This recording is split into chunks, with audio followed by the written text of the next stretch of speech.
Movie के start होते ही हमें एड वॉरेन और लॉरेन वॉरेन दिखाए जाते हैं, जो कि एक कॉन्फ्रेंस में लोगों को अपनी अबनॉर्मल और सुपर नेचुरल एक्सपीरियंस के बारे में बता रही होती हैं। फिर नेक्स्ट सीन में दिखाया जाता है कि कैरोलिन पेरेन और रॉजन पेरेन, जो कि अपने बच्चों के साथ एक घर में शिफ्ट हो रहे होते हैं। उनके सब बच्चे घर के अंदर चले जाते हैं, लेकिन उनका डॉग घर के अंदर नहीं जाना चाहता। वो काफी डरा हुआ होता है। इन लोगों की 5 बेटियां होती हैं, जिसमें एंड्रिया, नैन्सी, क्रिस्टाइन, सिंडी और अप्रैल होती हैं। अप्रैल को घर के पास एक बहुत बड़े ट्री के नीचे एक म्यूजिक टॉय मिलता है, जिसमें एक मिरर भी लगा होता है। बाकी लड़कियां घर के अंदर हाइड एंड क्लैप खेल रही होती हैं और अचानक उनसे लकड़ी का एक पाइन बोर्ड टूट जाता है और वो पाइन बोर्ड किसी डोर को छुपाने के लिए लगाया गया था। जब उनके फादर चेक करते हैं तो उसके पीछे उन्हें एक स्टोर रूम मिलता है। उस स्टोर रूम में काफी अंधेरा होता है और वहाँ पर उन्हें एक पियानो और काफी सारी पुरानी चीजें नजर आती हैं। उन लोगों का डॉग काफी परेशान होता है और मुसलसल भौंक रहा होता है। अगली सुबह कैरोलिन जब उठती है तब वो देखती है कि उसके पाँव पर जख्मों के निशान हैं और उनके घर की सारी घड़ियां 3:07 पर रुकी होती हैं और उनकी बेटी अप्रैल को उनका डॉग बाहर मरा हुआ मिलता है। इसके बाद अगला सीन हमें एड वॉरेन के घर पे गोस्ट म्यूजियम में दिखाया जाता है। वहाँ एड के साथ एक प्रेस रिपोर्टर भी होता है। वहाँ पर वॉरेन प्रेस रिपोर्टर को ये बता रहा होता है कि इस म्यूजियम में जितनी भी चीजें हैं वो सारी जिन्नात की भूतों की हैं या उन्हें जादू टोनों में इस्तेमाल किया गया है और ये गोस्ट महीने में एक मर्तबा यहाँ आके प्रेयर करते हैं। फिर एड उन्हें एक एनाबेल डॉल के बारे में बता रहे होते हैं। वो बताते हैं कि इस डॉल में एक बहुत बड़ी शैतानी ताकत जिसने इसे अपना सोर्स बनाया हुआ है। इसके बाद फिर हमें वो फार्म हाउस दिखाया जाता है, जहाँ पर जैसे ही 3:07 होते हैं घड़ी वहीं पर रुक जाती है और ठीक उसी वक्त बुरी चीजों का टाइम शुरू हो जाता है। फिर क्रिस्टीन जब अपने बेड पर सो रही होती है तब कोई जोर से उसका पाँव खींचता है और इसके साथ उसे बहुत गंदी स्मेल भी आती है। सिंडी को नींद में चलने की आदत होती है और वो नींद में चलते चलते एंड्रिया के रूम में चली जाती है और बहुत अजीब तरीके से अलमारी पर अपना सर मार रही होती है। अगले दिन सुबह को कैरोलिन की बॉडी पर एक और जख्म का निशान दिखाई देता है। रॉजर जब घर से बाहर जाता है तब वो देखता है कि ट्री के ऊपर एक कबूतर मर के नीचे गिरा है। ये देखकर वो काफी हैरान हो जाता है और जाहिर है ये बात उस चीज की तरफ इशारा कर रही थी कि वहाँ पे किसी शैतानी ताकत का कब्जा है। और घर पर अप्रैल और कैरोलिन अकेले होते हैं। तब अप्रैल किसी से बात कर रही होती है, लेकिन वहाँ पर कोई भी मौजूद नहीं होता। फिर अप्रैल कैरोलिन को हाइड एंड क्लैप खेलने का कहती है और कैरोलिन उसे ढूंढते हुए जब एंड्रिया के रूम में जाती है, वहाँ पर अलमारी खुद ब खुद खुल जाती है। अलमारी में से हाथ को कोई बाहर निकालकर क्लैप करता है। ये देखकर कैरोलिन काफी शॉक तो हो जाती है, लेकिन वो इस बात पर ज्यादा ध्यान नहीं देती। इसके बाद फिर क्रिस्टीन का सोते हुए कोई पाँव खींचता है और इस बार पहले से ज्यादा जोर से कोई उसका पाँव खींच देता है और वो काफी डर जाती है। फिर वो नोटिस करती है कि दरवाजे के पीछे कोई खड़ा हुआ है जो उसे कह रहा है कि वो उसे और उसकी पूरी फैमिली को खत्म कर देगा। उसके साथ नैन्सी भी वहाँ पर होती है, लेकिन उसे कुछ भी नजर नहीं आता, लेकिन काफी बुरी स्मेल आ रही होती है। फिर सुबह क्रिस्टीन ये सब कुछ रॉजर और अपनी पूरी फैमिली को भी बताती है। कैरोलिन को दिखाया जाता है और अब उसकी बॉडी पर कई जगह पर जख्मों के निशान होते हैं। तभी उसे बच्चों के खेलने की आवाजें आती हैं। तब वो उन्हें चेक करती है, लेकिन सब बच्चे अपने रूम्स में सोए होते हैं। फिर अचानक से वहाँ पर एक अजीब चीज होना शुरू हो जाती है। घर के सारे फोटो फ्रेम्स खुद ब खुद नीचे गिर जाते हैं और सब के सब टूट जाते हैं। इसके साथ ही कैरोलिन को एक लड़की की आवाज आती है। वो उसकी आवाज को फॉलो करती है। जब वो बेसमेंट के पास पहुंचती है तब खुद ब खुद बेसमेंट का डोर ओपन हो जाता है। कैरोलिन बेसमेंट में जाकर जब वहाँ से भागने की कोशिश करती है तब उसके डोर खुद ब खुद बंद हो जाते हैं। कैरोलिन सीढ़ियों से नीचे गिर जाती है। तभी उसकी तरफ कोई एक बॉल फेंकता है। कैरोलिन फिर से भागने की कोशिश करती है, लेकिन अब वहाँ पर काफी अंधेरा हो जाता है। फिर कैरोलिन माचिस की तीली जलाकर वहाँ देखती है, तब पीछे से कोई लड़की उसे डरा रही होती है और साथ साथ क्लैप कर रही होती है। कैरोलिन वहीं फंस जाती है और सिंडी एंड्रिया के रूम में पहुंचकर फिर से अलमारी पर अपना सर पटक रही होती है। एंड्रिया ये देखकर सिंडी को अपने साथ सुला लेती है। तभी अचानक से उस अलमारी का डोर खुद ब खुद ओपन हो जाता है। एंड्रिया उस अलमारी को खोलकर चेक करती है, तब उस अलमारी के ऊपर एक औरत का गोश्त बैठा होता है जो उस पर अटैक कर देता है। फौरन रॉजर वहाँ पर पहुँच जाता है। तब वो सुनता है कि हर तरफ से किसी के चीखने चिल्लाने की आवाजें आ रही हैं। सबसे पहले वो बेसमेंट का दरवाजा खोलता है और कैरोलिन को वहाँ से निकालता है। वो दोनों बेसमेंट से बाहर आके ऊपर जाते हैं और अपने सब बच्चों को एक जगह इकट्ठा कर लेते हैं। अब वो काफी डर चुके होते हैं। फिर नेक्स्ट सीन में एक यूनिवर्सिटी दिखाई जाती है जहाँ पर एड वॉरेन सुपर नेचुरल चीजों के बारे में लेक्चर दे रही होते हैं और उन्हीं ऑडियंस में कैरोलिन भी सुन रही होती है। लेक्चर के खत्म होते ही कैरोलिन एड वॉरेन और लॉरेन वॉरेन के पास जाती है और उन्हें रिक्वेस्ट करती है कि वो उनके घर पर आए, जिस पर एड और लॉरेन उनके घर चले जाते हैं। तब कैरोलिन और रॉजर उन्हें सारा माजरा बताते हैं कि हालात दिन ब दिन बिगड़ते जा रहे हैं। वो बताते हैं घर में गंदी स्मेल आती है, रात में 3 दफा दरवाजा नॉक होता है और सुबह होकर बंद हो जाता है, और जो भी बर्ड उनके घर पे आकर बैठता है सुबह उनके गार्डन में मरा हुआ मिलता है। घर की सारी घड़ियां 3:07 पर रुक जाती है। उनके जवाब में एड उन्हें बताता है कि ये सब कुछ वहाँ पर शैतान होने की तरफ इशारा कर रहे हैं। इसके बाद वो लोग बेसमेंट में जाते हैं और वहाँ पर जाकर लॉरेन समझ जाती है कि यहाँ पर कुछ अच्छा नहीं हुआ और उसी जगह पर काफी बुरे हालात हो चुके होते हैं। एड उस घर में होने वाले सारे इंसिडेंट्स का कैरोलिन से पूछते हैं और उन सब बातों को रिकॉर्ड कर लेते हैं। दूसरी तरफ लॉरेन अप्रैल से उसकी एक फ्रेंड के बारे में पूछ रही होती है, जिस पर अप्रैल उसे वो म्यूजिक टॉय दे देती है। जब लॉरेन उस म्यूजिक को प्ले करती है तब वो देखती है कि उसके मिरर में एक छोटे बच्चे की सोल है और वो उसी बच्ची रोरी की होती है, जिसके बारे में अभी वो अप्रैल से पूछ चुकी होती है। वो लोग फिर उस दरख्त की तरफ जाते हैं जहाँ पर उन्हें ये म्यूजिक टॉय मिला था। तभी लॉरेन वहाँ पर उस गोस्ट को देखती है जो इस फैमिली को परेशान कर रहा था। फिर लॉरेन कैरोलिन और रोजर को ये बताती है कि इस घर में एक बहुत बड़े शैतान का कब्जा है और जब वो यहाँ पर आई थी तभी उसने उनको देख लिया था और ये एक काले शैतान की रूह है जो बड़ी ताकतवर है। वो उन्हें बताती है कि उसने कैरोलिन, रोजर और उनके बच्चों के पीछे भी इसके साए को देखा था। उस गोस्ट की परछाई उनके साथ है और वो ही उन्हें परेशान कर रही है और यहाँ तक वो उनके पीछे लग गई हैं कि अगर वो ये घर छोड़कर यहाँ से चले भी जाएं तब भी वो इनका पीछा नहीं छोड़ेगी। तब एड उन्हें बताती है कि उन्हें यहाँ पर एक्सोर्सिज्म करना है, जिसके लिए उन्हें चर्च से इजाजत लेनी पड़ेगी, जिसके लिए पहले तो उन लोगों ने चर्च वालों को सबूत देना है, तभी वो लोग इन्हें अलाउ करेंगे। लॉरेन उन्हें बताती है कि यहाँ पर बहुत सारे असेब हैं और सबसे बुरा एक साया है जिसके दिल में शदीद नफरत भरी हुई है। और रात को एड जब उस रिकॉर्डर को प्ले करता है तब उसे सिर्फ अपनी आवाज आती है, उसमें कैरोलिन और रोजर की कोई रिकॉर्डिंग प्ले नहीं होती।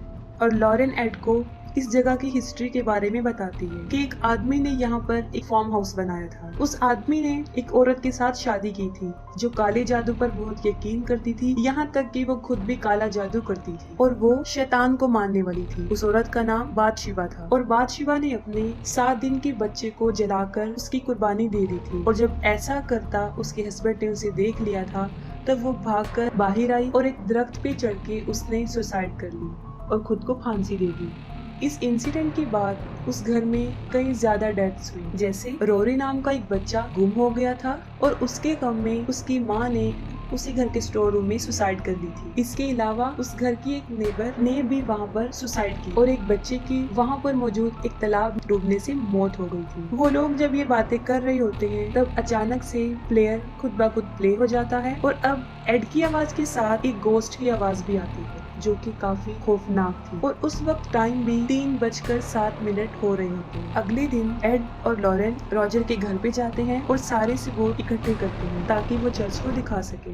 इस काम को करने के लिए एक पुलिस ऑफिसर उनकी मदद करता है और उसके साथ एक लड़का ब्रैड भी। वो लोग इस घर के चारों तरफ कैमरास और वॉइस रिकॉर्डर लगा देते हैं और अंदर लॉरेन, कैरोलिन और उसकी फैमिली की एक पिक्चर को देखती है और अपनी पावर से वो ये समझ जाती है कि ये मोमेंट जब उन्होंने ये पिक्चर कैप्चर की थी उनके लिए सबसे खास था। एड सारे रूम्स में होली वाटर को छिड़कता है ताकि अगर वहाँ पे कोई शैतानी पावर हो तो उन्हें इससे तकलीफ पहुँचे और उसकी हरकत से ये लोग उसे रिकॉर्ड कर सके। अचानक से बेसमेंट का डोर ओपन हो जाता है और एड और लॉरेन वहाँ पर चले जाते हैं, लेकिन वहाँ उन्हें कुछ नजर नहीं आता। लेकिन जब वो वहाँ से बाहर आने की कोशिश करते हैं तब डोर अपने आप बंद हो जाता है। उस रात वहाँ पर उन्हें कुछ भी सबूत नहीं मिलता, ना ही कुछ वहाँ होता है और अगली सुबह वो सब लोग खुशी खुशी ब्रेकफास्ट कर रहे होते हैं। एड कैरोलिन को कहता है कि तुम रेस्ट कर लो, मैं और लॉरेन सब संभाल लेंगे। फिर जब लॉरेन कपड़ों को सुखा रही होती है तब वो देखती है कि बादशिबा उस कपड़े की पीछे वाली साइड पर खड़ी है और अचानक से वो कपड़ा उड़कर कैरोलिन के बेडरूम की खिड़की पर जाकर चिपक जाता है और जैसे ही विंडो से कपड़ा हटता है लॉरेन को वहाँ पर बादशिबा की रूह नजर आती है। इससे पहले कि लॉरेन कैरोलिन के पास पहुँचती, बादशिबा उसको पोजेस कर लेती है और अब वहाँ पर पर शैतानी लम्हे शुरू हो जाते हैं और ये इविल सोल्स काफी भयानक होती हैं। सबसे पहले पुलिस ऑफिसर ब्रैड को एक लड़की की आवाज आती है और उसे फौरन उस नौकरानी जिसने सुसाइड की थी उसका गोश्त नजर आता है और वो पुलिस ऑफिसर को काफी डरा देती है। फिर नैन्सी नींद में चलते हुए एंड्रिया के रूम में चली जाती है।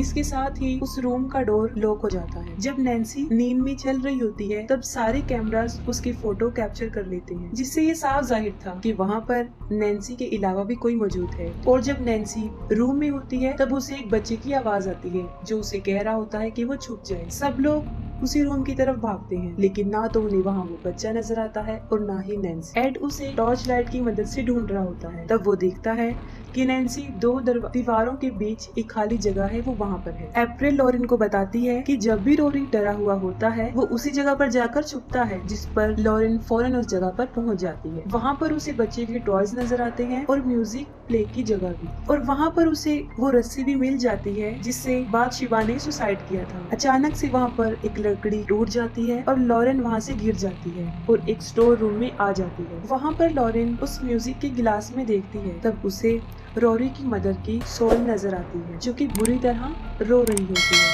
रोरी की मदर का गोश्त लॉरेन को कहता है कि उसने उससे ऐसा करवाया था और ये कहते ही वो वहाँ से गायब हो जाती है। और वहीं पर बादशिवा का गोश्त भी होता है जो लॉरेन को काफी डरा देता है, और जब वो वहाँ से भागने लगती है तो वो उसके गले की चेन को खींचकर पीछे की तरफ लाती है। वो लॉकेट टूटकर वहाँ गिर जाता है जो उसे उसकी बेटी ने दिया था। लॉरेन की बेटी का नाम जूडी होता है जिसमें उसकी पिक्चर भी लगी होती है। लॉरेन भागकर बाहर आती है और वो सबको बताती है कि ये बुरी परछाइयाँ सिर्फ माओ पर ही हावी होती हैं और माँ के हाथों ही उसके बच्चे की जान ले लेती है। वो उन्हें बताती है कि अब वो कैरोलिन को पोजेस कर रही है और उसकी बॉडी पर जो जख्मों के निशान है इसकी भी ये गोश्त ही वजह है। अचानक से सारे क्रॉस जमीन पर गिर जाते हैं और नैन्सी को कोई ताकत उसके बालों से पकड़ती है और उसे इधर उधर मारना शुरू कर देती है, लेकिन वो लोग नैन्सी को बचाने में कामयाब हो जाते हैं। वो लोग इस घर को छोड़ने का फैसला कर लेते हैं, जिस पर एड रॉजर को बताता है कि ये सब कुछ वो चर्च के सामने पेश करेंगे और फिर इस घर का एग्जॉर्सिज्म करेंगे। इसी दौरान लॉरेन को अपनी बेटी जूडी की आवाज आती है और वो देखती है कि तालाब में उसकी डेड बॉडी है। ये देखकर लॉरेन काफी डर जाती है। वो अपनी बेटी के लिए काफी परेशान हो जाती है और एड को भी इस बारे में बताती है कि ये हमारे लिए भी एक इशारा है। अगले दिन लॉरेन और एड फादर को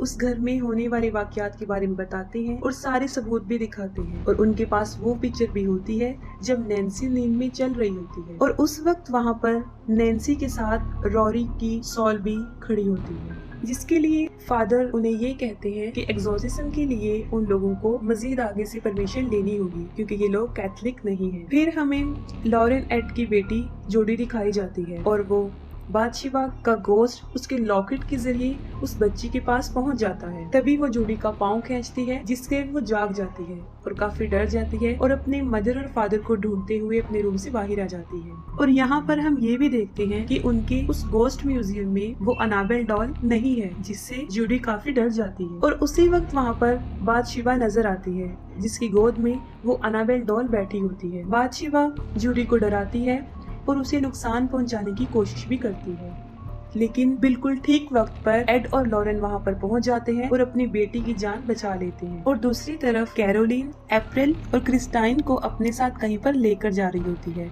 और जैसे इस बात का रोजर को पता चलता है वो फौरन एड को इन्फॉर्म करता है। लॉरेन उसे बताती है कि वो अपने बच्चों को लेकर उस घर में जा रही है क्योंकि ये सारी शैतानी ताकतें माओ पर अपना असर जमा कर उनसे अपने बच्चे की डेथ करवाती है। और ये सब लोग दोबारा उस घर में चले जाते हैं। जैसे ही ये लोग वहाँ पर पहुँचते हैं तब कैरोलिन क्रिस्टाइन को मारने वाली होती है, लेकिन वो लोग क्रिस्टाइन को बचा लेते हैं और उसे कार में बिठा देते हैं। अप्रैल इस इंसिडेंट को देखकर काफी डर जाती है और किसी जगह पर जाकर छुप जाती है। और जब वो लोग कैरोलिन को घर से बाहर निकालने की कोशिश करते हैं तब वो गोस्ट उसको नुकसान पहुंचाने की कोशिश करता है और कैरोलिन को बाहर जाने नहीं देती। और लॉरेन फौरन समझ जाती है कि अगर कैरोलिन बाहर चली गई तो वो गोस्ट इसको जान से मार देगा, और वो शैतान कैरोलिन को खींचकर फिर से स्टोर रूम में ले जाता है। वो लोग स्टोर रूम में जाकर कैरोलिन को कंट्रोल करने की कोशिश करते हैं, लेकिन ये शैतान काफी पावरफुल होता है और उसकी हालत काफी खराब कर चुका होता है, जिससे उसे कंट्रोल में करना कोई आसान बात नहीं थी। और दूसरी तरफ वो पुलिस ऑफिसर घर में अप्रैल को ढूंढ रहा होता है। कैरोलिन किसी के भी कंट्रोल में नहीं आती और वो एक एक करके सब पर अटैक कर देती है। वो लोग कैरोलिन को एक चेयर से बांध देते हैं और उसकी हालत देखकर एड ये डिसीजन लेता है कि वो फौरन इस जगह का एग्जॉर्सिज्म करेंगे। जैसे ही एड एग्जॉर्सिज्म स्टार्ट करता है, ये शैतान यानी बादशिबा कंट्रोल से बाहर हो जाता है और वहाँ पर शैतानी ताकतें और पावरफुल हो जाती हैं।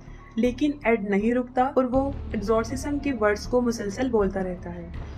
और फिर हमें एक अजीब मंजर दिखाया जाता है कि वो शैतान एग्जॉर्सिज्म को रोकने के लिए उस चेयर को हवा में उछाल देता है और साथ ही उस कुर्सी को नीचे गिराकर उस कुर्सी को भी तोड़ देता है और इससे कैरोलिन की सारी रस्सियां खुल जाती हैं और वो एड को मुख्तलिफ तरीकों से मारने की कोशिश करती है। और उसी दौरान थॉमस को भी अप्रैल मिल जाती है और जैसे ही कैरोलिन को पता चलता है कि अप्रैल कहाँ पर छुपी हुई है, वो उसे मारने के लिए उसकी तरफ बढ़ती है। लेकिन इससे पहले कि कैरोलिन उसे मारती, एड वहाँ पर पहुंचकर एग्जॉर्सिज्म कंप्लीट करता है और एड बादशिबा को कसम देता है जिससे वो मानती है कि वो वहाँ से वापस चली जाए। लेकिन अभी भी वो शैतान कैरोलिन पर हावी होता है और तब लॉरेन और रॉजर उसकी मदद करते हैं। वो लोग कैरोलिन को उसकी फैमिली और उसकी बच्चों की यादों के सहारे उसे पावरफुल बनाते हैं ताकि वो इस घोस्ट का मुकाबला करे। और एट लास्ट कैरोलिन की फैमिली और उसके बच्चों का प्यार उसके लिए जीत जाता है और वो शैतानी घोस्ट कैरोलिन को मजबूरन छोड़कर वहाँ से चला जाता है और कैरोलिन भी अपनी नॉर्मल हालत में वापस आ जाती है। वो लोग फिर से अपनी जिंदगी हंसी खुशी गुजारने लगते हैं और अप्रैल लॉरेन को उसका लॉकेट उसे वापस देती है। और एंड सीन में एड उस म्यूजिक प्लेयर को अपने म्यूजियम में रख देते हैं और इसके साथ ही मूवी एंड हो जाती है।